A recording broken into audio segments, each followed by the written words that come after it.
Alright, so made it off the first flight for the day at the airport in Bhubaneshwar. Now on to the second flight of the day, which is going to be on board IndiGo. Let's go. The Biju Patnaik Airport in Bhubaneshwar is named after a pilot who was born in Cuttack, Odisha, which is approximately a 45-minute drive from Bhubaneshwar. Due to his help and involvement in the Indonesian freedom movement in the form of various flight missions, Biju was awarded the Bhumiputra, the highest civilian award in Indonesia. Let's go let's go get checked in for this next flight. Bhubaneshwar is known as the Temple City, and the decor inside the airport definitely enhanced that atmosphere. There were various performers in the arrivals section welcoming passengers, and the departures section featured a few sculptures and designs which added to the Temple City vibe. I made my way towards the check-in desk, where I was told I would have to get the check-in bag scanned by security first before they can check it in. As I made my way to the security area to scan the bag, I had an interesting surprise waiting for me. At this point, I got stopped by an armed security officer. He called up another officer, and the other officer came in and asked me for my boarding pass, held the boarding pass in hand, and started interrogating me, asking me who I am, where I'm from, why I'm filming the airport, and such questions. We had quite a bit of a conversation where I answered some of his things. I mentioned to him that I make content for YouTube, at which point he asked me to show him the channel. I showed him the channel, and slowly as the conversation went on, the situation seemed to ease up a bit once he realized that I'm not doing anything sketchy or trying to reveal any security measures, and I'm just some random guy filming some stuff for YouTube. It was a bit of an experience being stopped by two armed security officers. Anyways, let's go back to the airport right now. Alright, so after being told off there, I'm a bit paranoid. But paranoia isn't as fun as airport or Scareport. The terminal building was nice outside, but after security, it was pretty basic. There was one single souvenir shop which had two stalls, one in the lower level of the terminal and one in the upper level. Boom. Scareport.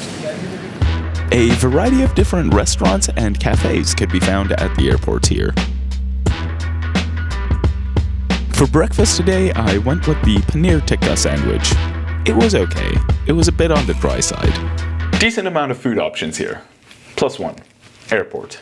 Plenty of seating was available throughout the terminal where you can sit in privacy, but the gate areas did get crowded at the time of boarding. Also, there were no large seats where you could stretch out and nap, but there were a couple of sofas by gate 6. +1. Airport. Places to get drinking water were present, but to be honest, it looked very sketchy. The drinking water taps don't work. By gate number 8, I did find another hydration station. What I did like is that there were cups provided, so you didn't have to lean over awkwardly to get a drink. +1. Airport. I did see a sign for public Wi-Fi, but I forgot to record it, and I don't remember now if I did try the Wi-Fi or not. But if it's like any other airport in India, you would need an active phone number to be able to access it. But since we didn't try it out, no points awarded. There were a few pieces of artwork scattered around the terminal, mostly by gate number 8. The artwork on display definitely added to the Temple City atmosphere at this airport. A model of the now defunct IndiGo Airlines Dakota DC-3 flown by Biju Patnaik, the pilot this airport was named after, was also staged by gate number 8. +1. Airport. Places to charge up electronic devices were available, but there was only one in the corner and there were no universal power outlets available. +1. Scareport. Even though there were barely any places to get drinking water, there was a watering hole at this airport. Boom. Scareport. Alright, so our total tally comes out to 4 for airport and 3 for Scareport, making the Biju Patnaik Airport in Bhubaneshwar officially an airport. Overall, this airport had a lot of cool things about it, but it also looked a little worn out and outdated. I'd love to see it renovated eventually, as there's a lot of potential here, especially with the Temple City aesthetic. It was eventually boarding time, and boarding was pretty organized and done in zones. Also, just a quick reminder of how dated this airport was. The announcements were made with this mic and speaker system. Anyways, it was time to get on board the A320 that would take us to Chennai.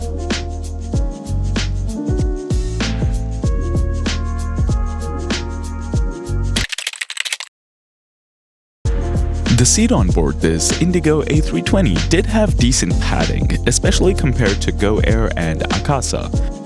The knee space was pretty tight, but the legroom was decent if you wanted to stretch out.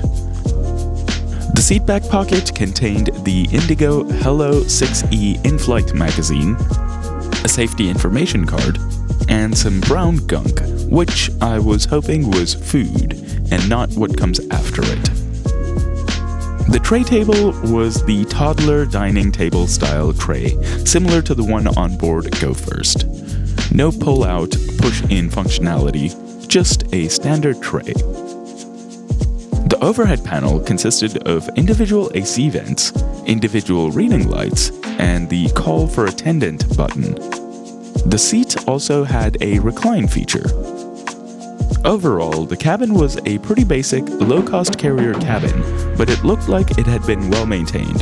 The headrest covers pointed towards IndiGo's 17th anniversary, coming up in August 2023. It was then time for us to say goodbye to Bhubaneshwar and make our way to Chennai.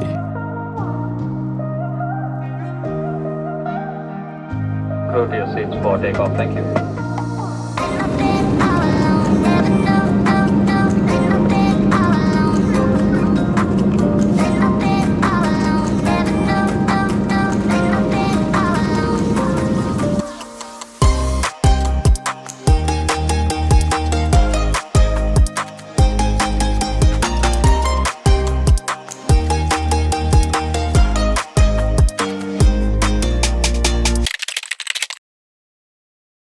After taking off, the buy on board meal service commenced.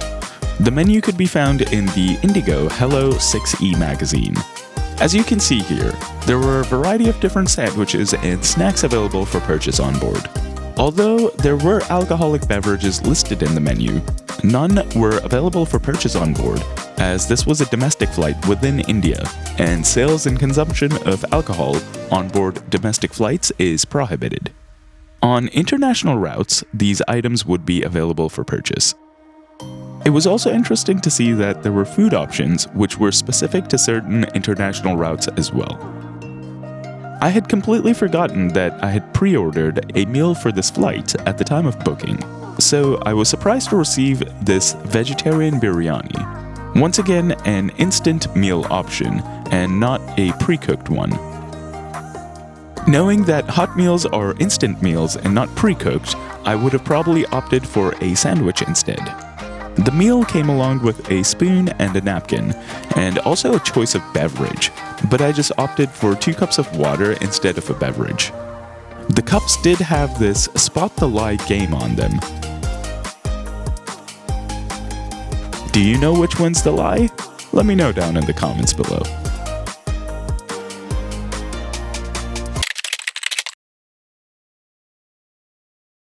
The lavatory on board this IndiGo A320 was fairly small, and unfortunately the sink was pretty tiny as well. It was a bit on the dirtier side as well, to be honest. Definitely not as clean as on board some of the other low-cost carriers I had been on previously.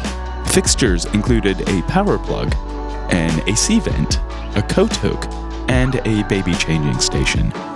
Amenities included soap, a brick air freshener, napkins, air sickness bags, and this dirty rag.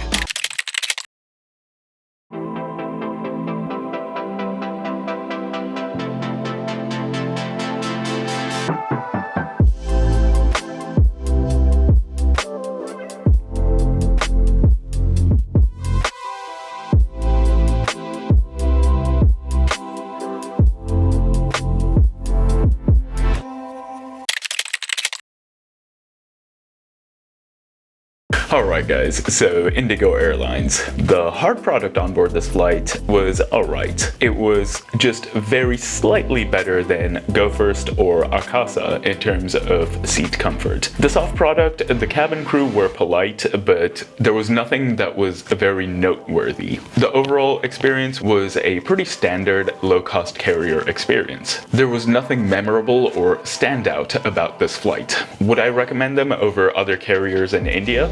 Seeing that the cost is pretty similar to other carriers in India, I would personally lean towards either Akasa Air, which has now become one of my favorite airlines in India, or Vistara. There was nothing really compelling about the hard product or the soft product that would make me want to choose IndiGo over the other airlines in India.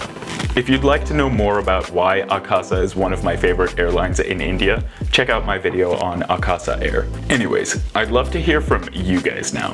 What have your experiences on board IndiGo been like? Have they been similar to mine? Would you recommend them to someone? Let me know down in the comments below. Anyways guys, I hope you found this video either helpful or entertaining. And if you like content like this, then consider subscribing, as I'll be releasing weekly videos about other airlines around the world as well. Anyways guys, thanks for watching, and I'll see you on the next one.